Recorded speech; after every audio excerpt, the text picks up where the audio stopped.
Well, here we are with the Weltkrieg. I haven't been viding much because I haven't been playing much, but also I've basically flown through most of November. And yes, it's taken me a couple of days, but I mean, it's taken about an hour of playtime at most to get there because nothing's really happening. I've been playing a video game, first-person shooter type thing. That kind of hooked me in, and it's been hard to move to pull away from that addiction and then play this. And then when I do play an action in this, it is more painful because the little mechanisms that I've come up with in my mind for remembering where everything is so that I can do the recuperation of units is easier. There was something I wanted to say, which is why I turned on this video, but then I got caught up in that stupid line of thought. And I don't really know what. The armies are largely... I had a really cool thought in head, and I think I thought so, enough that it warranted videoing a little bit. Anyway, the armies are mostly up to strength, just kind of pushing more and more stuff on the line. But the supply situation isn't enough to warrant an extended, month-long or worse assault to happen. So, kind of this lull in the game. And, I mean, the game handles so much with the swapping in and out of specific units, etc., but it doesn't bother with, say, the attritional aspect of the fighting, the low-scale fighting that was going along the line. Yes, that's not interesting, but why is swapping the units in and out so terribly interesting? I don't know. At least swapping the units in and out can create these kind of situations where, you've got a weak unit on the line, and either you can repair that, or your enemy notices, hey, that stack looks a little weak. One of the things is, one of the little problems, I'm looking, for a unit I can repair. After an offensive, it's very easy. There's piles and piles of units, and I know the center where I've got to throw my reserves, and I pull units back, and I can stock them back up. But at this point, it's kind of like, it's just such a pain to find the units that are damaged, and then, worst of all, you got down here, there's like a little yellow thing which indicates that the unit's damaged. Well, underneath that, it's a 9.5 German Imperial Guard, which can't go up above an 8, So, but there's also just there's damage in a lot of little places. Now, this isn't a great concern. I can still rebuild units out of the stock, and that's probably the wiser thing to do just because it's less painful. But there does potentially come to be a point where you run out of replacements. At least with the Germans, the French are actually in better shape, I think, at this point.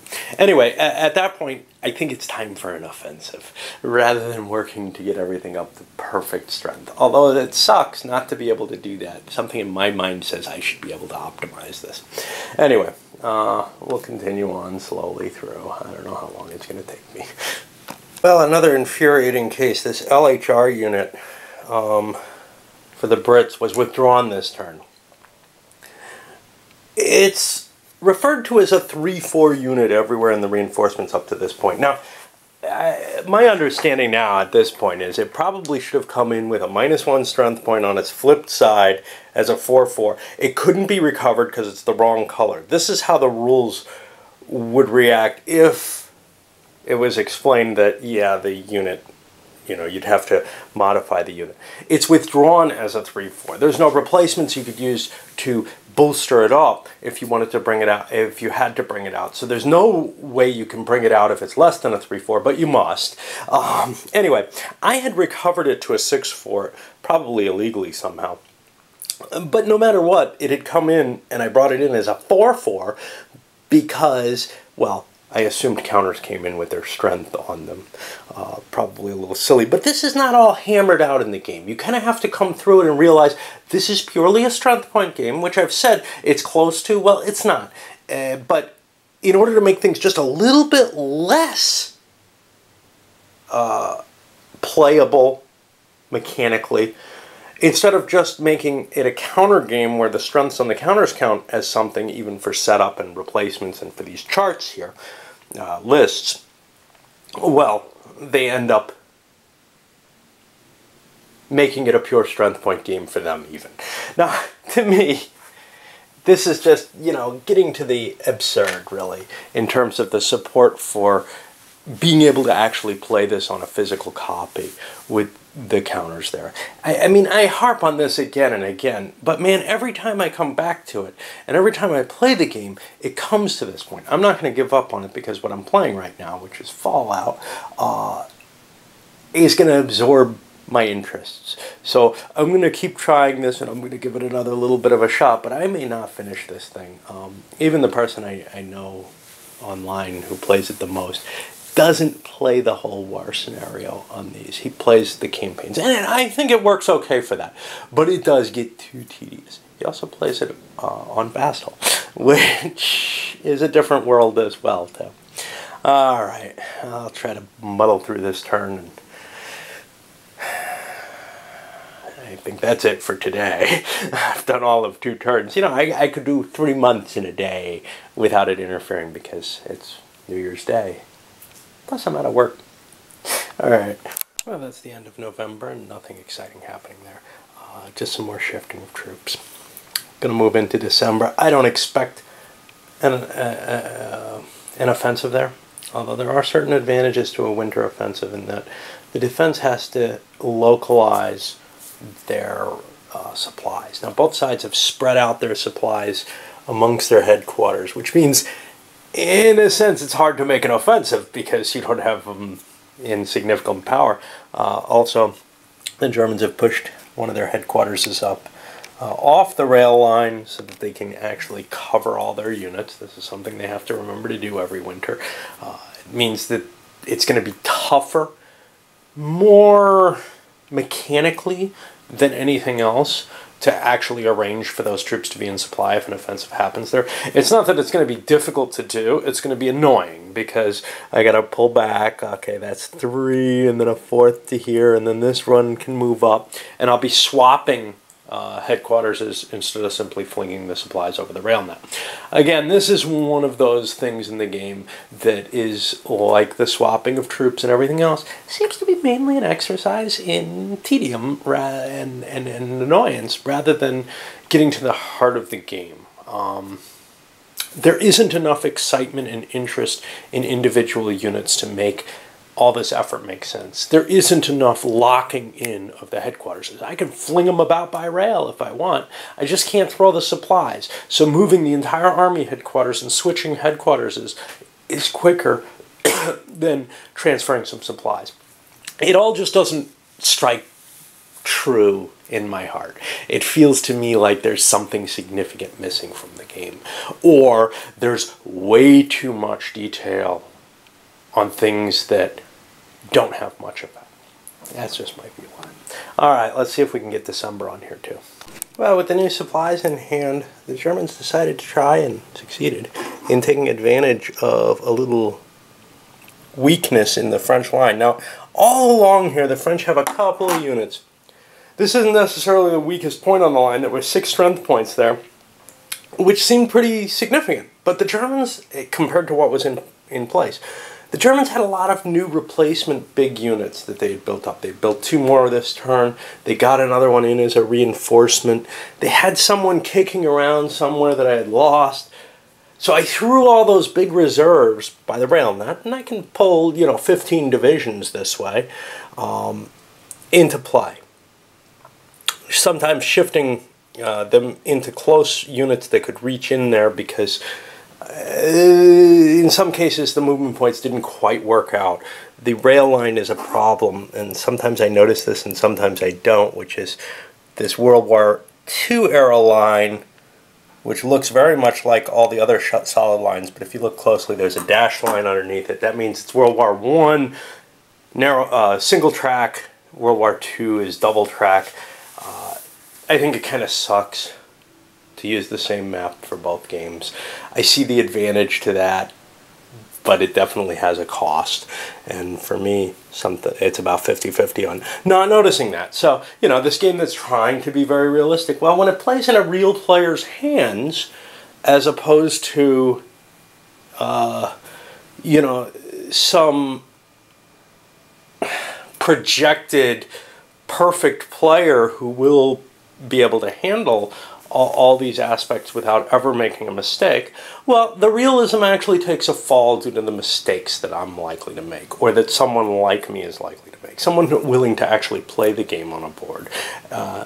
You know, if you want it in your collection, and you want to be able to say, yeah, that's a pretty realistic game, you can say that. But when it plays out, it doesn't necessarily. Anyway, of course, the area is devastated, and now this is what's tricky. The French have to respond and react and try to filter this in. They have to move supplies into place because defensive supplies are limited by range, as of course are offensive ones, but and more limited. But it creates this whole new headache down here, and it may just prevent an allied offensive. And the interesting thing is, whenever you commit an offensive, you do more damage because you're throwing, you know, your concentration against a certain point than the opponent does. That's an interesting feel. I mean, when you do a decent one. So in this case, well, it was only 3-2, but it was really 5 to who knows what, because they didn't roll, but with the retreat in place.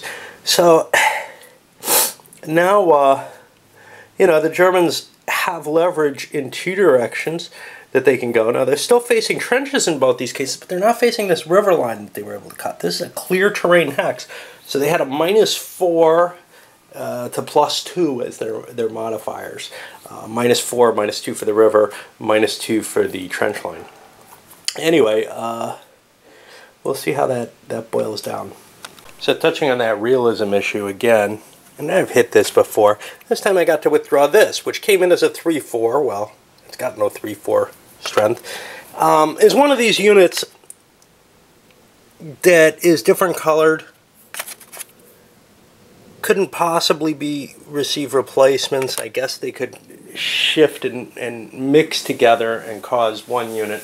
I spent replacements on them somehow, probably deciding, well, if I can't ever replace it, what good is it? It's just this annoyance in my stacks. Well, now it gets withdrawn as a 3-4, and I don't know what that's supposed to mean. You know, you could say, well, okay, you violated the directive of the rules, but in some cases those rules are kind of fuzzily violated anyway, and the feeling kind of is, okay, I have no idea what I'm doing here, right? And maybe I brought it in as a 6-4. Maybe I brought it in as a 4-4. I don't know. I'm coming to the conclusion that you're supposed to bring things in at the strength they're listed, regardless of what the counter says, and regardless of whether or not you can ever upgrade them. I looked at these and said, I can never upgrade them. Maybe they're supposed to come in at full strength. Well, what probably happens is they get withdrawn, and they get brought back in. But what happens if they get withdrawn, and they've taken damage? I can't use replacement points to up their strength as I normally could because they're the wrong type. There's so many things kind of left loose in these rules having to do with the replacement charge, etc. You know, it reminds me of a lot of stuff, early stuff, and I guess it's okay. I've played those games, usually ones like this, like Anzio comes to mind, where I'm sitting down and just playing, and eventually I say, well, what's the point? You know, what is the point? What am I getting out of it? And I don't know. I really don't know, because I'm not... Anyway, let's get on with this offensive, because that should be some interest, and then I'll be able to go back to my paper mark counter shuffling once it's over. Anyhow, position-wise, the French react as best they could, filling this in. The supposed weak points, this one is real. I didn't have a way to get more troops there without weakening this and making a possibility of a broader collapse. So there's likely to be a German attack here. In fact, I'm gonna shift my replacements that I've pushed into the salient there from there. I haven't dealt with those headquarters yet, so I may have more troops. But they can't jump right in. All they can do is station nearby so that they can move in. The French have a really terrible, well, the Allies as a whole, a really terrible ability compared to the Germans of reacting to an attack. So they can lose a couple of hexes, even if they have the troops, if they just have their front aligned in such a way as they did. They pulled the troops off here to conduct this offensive. Well, now they're paying the price for it. They could have moved them back, but they've been holding open this possibility of a follow-up all this time and looking at, well, I don't want to move everything back and then move it back. Okay, well, now they pay the price. You know, they had a couple of units guarding every hex here before. Now they've got it. All those extra units were in place for that offensive. They wanted to keep that as kind of a striking force to take advantage of a possible opportunity or something. I don't know. Mainly it's me being lazy, not wanting to shift the counters back and forth, because it is a real pain in the ass. Anyway, that laziness works fine for the Germans, because if they lose a hex, they can fling enough forces to stop the offensive. It's not so clear with the French. A lazy Frenchman is a bad idea. And, well, Joffre definitely shifted his troops around a lot and was doing a lot of effort to try to put things into position. So, yeah, it captures that part of the war, but I'm not sure I want to play that part of the war. There's other things about World War I find much more exciting. Alright, let me finish up the French turn. I will come back. No, I lied, I will come back. So there is a way the French can get these troops here, essentially over here. How do they do it? They shove them into the line here, and every single hex moves some forces to reflect that change down the line. That's what I hate. Oh boy. So I have to do that to strengthen this line. And this is going to be 20 minutes of work for no real reason. And it's because of the interaction of the rules. Yeah, you can't rail troops down there, but you can shift the whole front. Great. What did that just buy me? What did that just buy me? It bought me some realism, there's no question. And here's the thing. Maybe it doesn't matter in this particular operation, this particular campaign. Maybe it doesn't ever matter on this front. But maybe it does on some. Schrader's captured the core basics, I think, very well. And said, okay, well, now I just have to design the games. It all falls into place. The problem is, I used to use that kind of design in my role-playing games. Hey, get the real course as perfect as possible and everything falls in. Well, that ends up being a lot of effort on the players. And it does here as much as it did in my role-playing games. And it's really kind of it's a shame, because you've got, a finely tuned model here in a lot of ways, but without a lot of rules complexity. But it's just too much effort to do all this. So I'm not going to do it. Or I'm going to fake it. I'm going to say, I bet you there's a 4-4 I can shift all the way down. I'll just move this one. And it's a lie. But it's not worth playing it out in the details the game actually supports. Ah, crap. I'm realizing this offensive failed. I haven't been playing very much, and I've been doing the video game, and my mind just has not been focused very well. The French did not lose every strength point, and they had a trench there. I'm going to replay that back up and allow the French to hold that line. Structure things back so that they still have it. Oops. So I didn't go back and fix the strength points there. But essentially, I think what that means is there will be no real winter offensive. The Germans made their shot.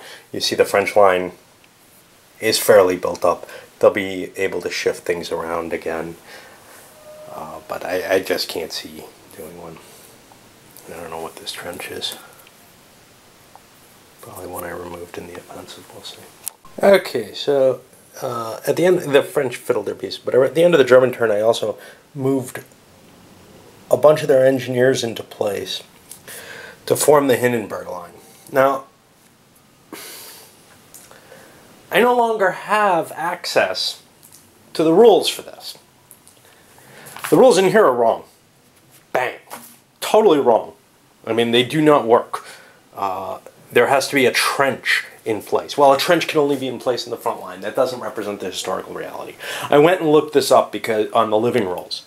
Remember I told you, well, it doesn't work well for me, but at least there's living rules if you're a person like that. Well, no good.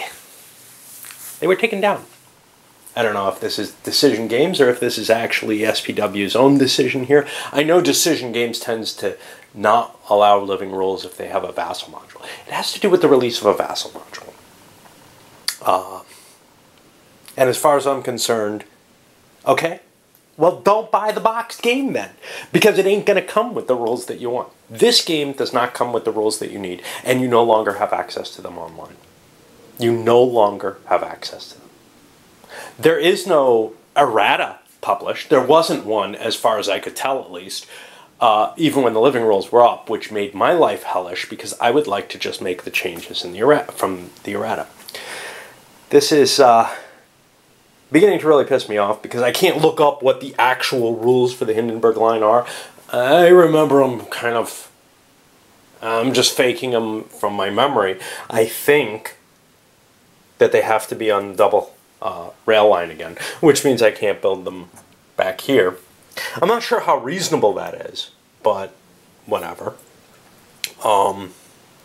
And beyond that, well, I'm trying to build them along the waistline. I can't build it here. I can't build it here along the ace. And, you know, I'm going to have to, like with many other things, kind of fudge it. But I got to tell you, you know, this rule book, both for the Schlieffen plan, the Western Front game itself, and the standard rules are out of date. The game that they have available for your purchase right now is out of date, and they do not provide any longer an electronic copy. Bad decision. And just as a warning, anybody thinking about buying this, used, new, whatever, you don't get the rules. They're not good, at least for this version. And as we move into, what, the 6th turn of December, the French are essentially out of things they can build in terms of infantry. They have the option between cav, which isn't very helpful in an offensive. It's kind of cool because it doesn't spend supply. But these are cav divisions worth 1 strength point each. They're going to get pulled out at some point. So I'm going to have to buy them anyway, or else bring in reduced cav units to replace them. But to me, they don't seem like a good purchase right now. So I'm buying artillery with my replacement points. Of course, with the huge pool of French replacement units, I don't have to make that choice. But my feeling is that artillery is really, really powerful on the attack if you have sufficient supplies. If you don't have an abundance of supplies, well, they can help you achieve a breakthrough, but they're not going to give you the kind of sustained victory that you want. So they may end up making shorter offensives if you start using them and not getting the advantages. Anyway, somewhere in that, we've got, I don't know. I don't know where we are elsewhere. Yeah, I'll finish up. 2 more turns in the month to go. Alright, and here we are at the end of the year. Shift this. I'm moving into 1916. At this point, we're going to have construction of that Hindenburg line. I've got to start putting the pieces down. That comes into play. Geez, I don't remember how far. I think it's the beginning of next winter. It has to be. They have to be in place at the beginning of this year. They cannot move, and they'll be creating it. And I don't know if it happens at the beginning of the winter or some other time. It may happen at the beginning of next year. One of those two, I'll look it up before it takes effect. But really nothing's happening. And, you know, it's kind of at the point of, well, I don't want to launch an offensive because it's tough. One thing I noticed that will help, I've been counting these. I figured these were those bigger artillery pieces. Well, they're what I'm expected to use for attacks. So the French are, if they can get their supplies up, and they are producing more supplies now, they're only producing 40 per turn. Looking through, or per month, looking through this is always such a pain. Flipping through this big book to look up, oh, is this the month where they get X amount? And it's just very hard to remember for me. But French supply points, they'll be getting 40 a turn until things go bad. The Germans right now are getting, I think, 55 briefly. I don't know. Yeah, we got to go through their replacements here, and then we go here. Yeah, 55 until May of this year. And then it drops down to 40. And then it gets worse when their points hit. I don't know what it is. That's something else we got to look up, right? So we flip through it some more to find the accumulated demoralization. 3,000 is the German point, breaking point, and right now they're a little over 1,000, 1,300. A decent ways there, actually. The French is at 1,500, and they're currently at 1,050. So it's tough to tell, because you know when you perform an offensive, you do more damage. But the Germans take damage for just sitting still. It's kind of weird the way that you do more damage that way. Anyway, I'm going to load this up because we're out of video. That's the end of the year. I don't know. We'll see if I can make it through another year. I don't know.